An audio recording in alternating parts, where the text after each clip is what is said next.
بطروخ اسرع عامل ازاي؟ اتفرج يا صديق. أزأز كابوريا أزأز كابوريا لو أزأزوني هأزأز ايه. شكرا للجمهور. اهلا بكم في مقارنه تتصور الساعه 2:30 بالليل. بعد شقاء في شريمب زون قررنا ناكل كابوريا، وما جبناش من شريمب زون، جبنا من سناره وبحري وبلبع 3 كيلو كابوريا، ونسمي الله وهقول لكم فين احسن كيلو كابوريا.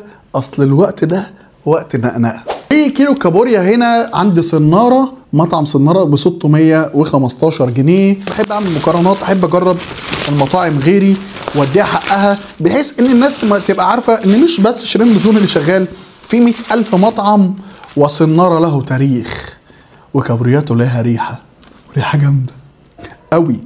سناره من اماكن اللي فعلا مش بهزر ليها اسم قوي جدا من وانا صغير. مش عايز بس اكتر عليكم ولا تقول لي انا بعمل اعلان لحد، بامانه ما اعلان لحد. كيلو الكابوريا اتبعت لنا 7 قطع، وطلبنا 1 رز ومحطوط عليه بصل والعيش. وعايز اقول لكم على حاجه، هتقول لي انت ليه جايب عيش؟ هم باعتين لي ليه عيش مع الكابوريا دي؟ هم اللي باعتين، انا ما اشتريتوش. هم فاكريني عمري بيلا هاكلها بعضمها فاحطها سندوتش، لكن انا مش بيلا، انا عمري ما كنت بيلا. والكابوريا تقيله وشكلها ايه، فيها بطارخ، وبطارخ الكابوريا بتعمل ايه؟ بتودي الكوليسترول في السما، الكوليسترول بيطلع فوق. دي الكابوريا دي مجرمه، من افظع القشريات الكابوريا والاستاكوزا وبلح البحر. مجرمين. الفسفور بيبقى جوه. بص البطروخ اسرع عامل ازاي، اتفرج يا صديق. بص الكابوريا من جوه نضيفه جدا. طلع اللحم كده، دي لحمه الكابوريا. اللي ما بتعرفش تقزقز كابوريا اقسم دي نصين، سيبك من اللي هو بيعمله صاحبك، واعصر كده هتلاقي اللحم طلع كده من غير ايه ما تتعب نفسك. مبسوط قوي، مبسوط قوي. أزأز كابوريا أزأز كابوريا لو أزأزوني هأزأز ايه. شكرا للجمهور. ولكن تعالوا نشوف هل هي بس اللي مبطرخه ولا الباقي. بطروخ صغير مش مشكله، بطروخ حلو مش مشكله، الكوليسترول هيبقى موجود. ده بطروخ محترم. سناره جايب الكابوريا كلها مبطرخه، ده بي ايه الكوليسترول هيروح فين؟ يروح ليوسف. تعالى لي يا حبيبي، الكوليسترول راح عندك فين؟ الكوليسترول في السما. تحفه. كابوريا نضيفه، كابوريا كلها نتي، طعمها مسكر قوي، تتبيله حلوه. الكابوريا ما بتتبلش، لو سلقتها وكلتها تطلع حلوه، بس طبعا في الميه بتاعتها عشان ما تبقى زفره قوي لازم فلفل اسود كتير، ولازم بصل وتوم في السلق. ما علينا، كل الكلام ده معمول. وطعم الكابوريا حلو جدا، وكلها بطارخ حلوه جدا. سناره 10 من 10 كواليتي وسعر وطعم. وتعالوا ندوق الرز بتاع سناره، لاني اول مره اجرب سناره في المقارنات. شويه رز وعليهم بصل كشري. الناس هتفتكر ان هاني بيلا. الرز عليه قرفه كتير، طعم القرفه وحش قوي. انا بحب القرفه عادي، بس هم مكترين قوي القرفه على الرز، بجد مش بهزر. بجد ما اعرفش ازاي هم اللي بيروح سناره ياكد على كلامي. الرز طعمه كله قرفه قرفه قرفه اوفر قوي. انا مستغرب ان ما فيش مطعم سمك لحد دلوقتي اكلت من عنده رز واتبسطت. خش على اللي بعده. هل تعلم يا صديقي ان بلبع فاتح فرع في القاهره، وسعر الكيلو 678 جنيه وواحد رز؟ رنجه مع الكابوريا، وتقريبا في سلطه الكافيار اللي بيحطوها. الراجل مكلف نفسه وزياده على 600 جنيه. يعني انت الطبق ده لوحده كطبق سلطات، يعني قول لو طبق البتنجان ب 20 عندهم، ورنجه ب 50، وسلطه خضراء في 200 جنيه بس هنا اصلا. ده تبذير اوفر يا جماعه. شكلهم واخدين منها البطروخ، فتحينها ليه؟ انا موجود. وهنا كيلو الكابوريا 1 2 3 4 7، نفس السبعه اللي هناك برضك، ولكن في منها مقفول وفي منها مفتوح. ايه الفكره؟ انا مش عارف. البطروخ بص موجود. لما تاكل البطروخ اللي يحصل الكوليسترول والفسفور والدوخ في الكابوريا. ثق في كلام واحد بتاع سمك. ولكن في غلطه هنا، الكابوريا دي غصب عنهم مش بايديهم، هي بتبقى من جوه ساعات تبقى فيها سنه، عشان كده تقريبا هم فتحوا بعض الاجزاء يطمنوا ان الكابوريا كويسه. شايف اللحمه طالعه عامله ازاي؟ دي لحمه الكابوريا من جوه. انا راجل اعرف ازقز كابوريا كويس. في ناس ما بتعرفش تاكل الكابوريا فبتاكلها بعضمها. انتوا عارفين هو مين، مش عايز ابعتها له، هي كده كده رايحه له. وبردك البطروخ اهو. تعالى يا باشا. كلهم مبطرخين تقريبا.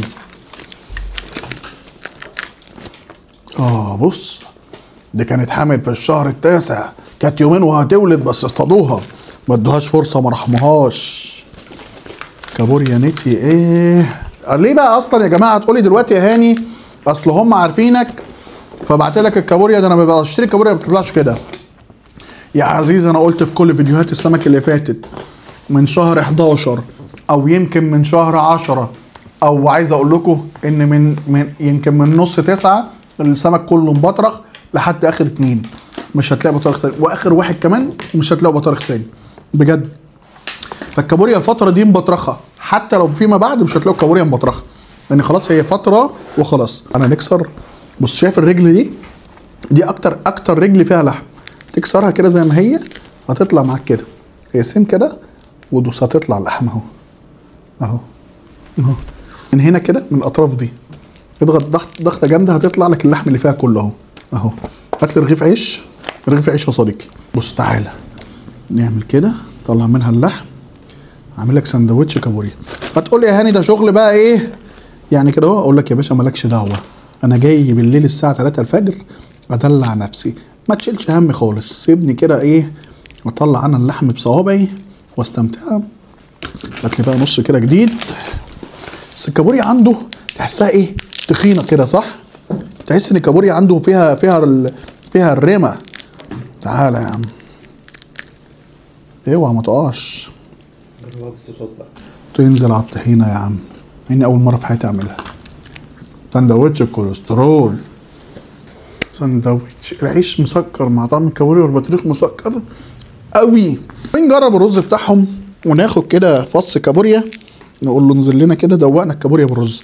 هل يا عزيزي يا اللي بتتفرج انت اصلا بتحب الكابوريا ولا لا؟ وهل كلتها مع رز ولا لا؟ هتقول لي هاني ايه؟ لا، لان اللي انا بعمله ده اسمه عبث، اللي انا بعمله ده اسمه ايه؟ عبث. على رأي عمرو بيلا في الرز لم ينجح احد. خش على اللي بعده. واخيرا بحري، وكيلو الكابوريا ب 650 جنيه، وبحري لا يبالي، لا بيبعت واحده طحينه ولا بيبعت معلقه حتى مع الرز. انا مش فاهم ليه، انا مش عايز انا عايز افهم بجد ليه بعتني عيش مع كيلو كابوريا؟ ده انا لما بطلب سمك ما بيبعتولوش معاه عيش. بص بقى ده هنا مشويه على الجريل، هنا بس ما اكتفوش بالسلقه، شووها على الجريل ولاد الايه. هو ايه السواد ده؟ ده الجريل يا جماعه، اللسعه دي لسعه الجريل، ما تخافوش ده مش وساخ، فيها بطروخ تعمل ايه؟ شوف كله ايه البطروخ المخضر سنه ده، كنت تكون حمل كاذب ولا ايه؟ ودي كده مبطرخه. وما تستغربوش ان الكابوريا ساعات من جوه تبقى فيها سنه سواد، دي مش بايده ده ايه ده لونه مصفر قوي ده. انا شايف هنا البطارخ عند بحري الوان صح؟ كل لون غير التاني انتوا شايفينه؟ طيب انا هاكل البطروخه الجميله دي كده، ولكن تعالى اوريك ازاي تجيب البطروخ من جوه. هتعمل كده او بظهر معلقه، شايف الخطاف ده؟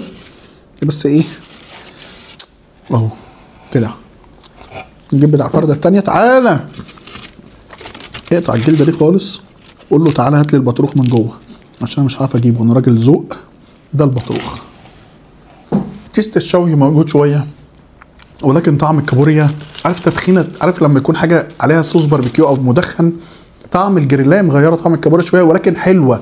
فاهمين لسعه الجريلايه؟ هم هنا حاطينها على الشوايه تقريبا بتاعت السمك شويه، ولكن ايه مش حلوه ان هي مديها طعم، بس مش حلوه ان ايدي هتبوظ، فاهم؟ مكان ما همسكها. والكابوريا بتحب الازازه. هتخلع الفص كده من جوه. بص الطريقه، استاهل انك تشكرني تقول لي هاني علمتني اكل الكابوريا ازاي؟ استاهل صح؟ هتعمل لايك وفولو لو مش عامل فولو، وتقول لي ايه هاني فود ملك السي فود. الكوره بعضمها، ده بعضمها، لكن الكابوريا ليها اصول. ده انا كنت قاعد على 5 كيلو كابوريا، ربنا يبارك لك يابا ويديك الصحه ويخليك لينا. بامانه كان نجيب حله الكابوريا في البيت ادي بقى ايه يعني، ربنا يخليك لينا يابا ويبارك لنا في عمرك. هو اللي علمنا اصلا نطلع الكابوريا دي وناكل منها نساير كده ازاي. بص المنظر، طعم التطحينه والشوي واضحه بسبب ان هو شوحها على الجريلايه. طعم الكابوريا مسكره، كابوريا بلدي، كابوريا نيتي، كلهم مبطرخين كلهم مبطرخين. الرز بتاع بحري اللي بيبقى عليه بصل كتير قوي قطع مش عارف ليه. وعلى عهد يا رجاله لم ينجح احد في الرز. كانوا معاكم هاني فود. لو عجبتك المقارنات قول لي هاني كمل مقارنات سمك، مش عاجباك قول لي خلاص كده كفايه نختمها. كان معاكم هاني فود. ده سعر كيلو الكابوريا في اي مكان 600 جنيه، ده طبيعي، وفي مطاعم اقل من كده، ولكن عايز اقول لكم ان الكابوريا هتبدا تغلى في الفترات الجايه. هل الكلام ده هيبقى صح ولا لا؟ ولكن بسبب العروض اللي عاملاها المطاعم عمية بيبيعوا في الكابوريا، يبيعوا في الكابوريا، في التجار ايه لقت سحب على الكابوريا، فهيعملوا فينا ايه؟ هيغلوا الكابوريا. ولكن ان شاء الله حاجه ما تغلاش ولا يسمعوا الفيديو ده، لان ايه ممكن يستغلوا الكلام ده ضدنا. والبلد ان شاء الله ربنا يبعت لنا خير كتير وكابوريا كتير وما نلاقيش بيها لا بيع، فنعمل عروض ونرخص. وكان معاكم هاني فود. سلام.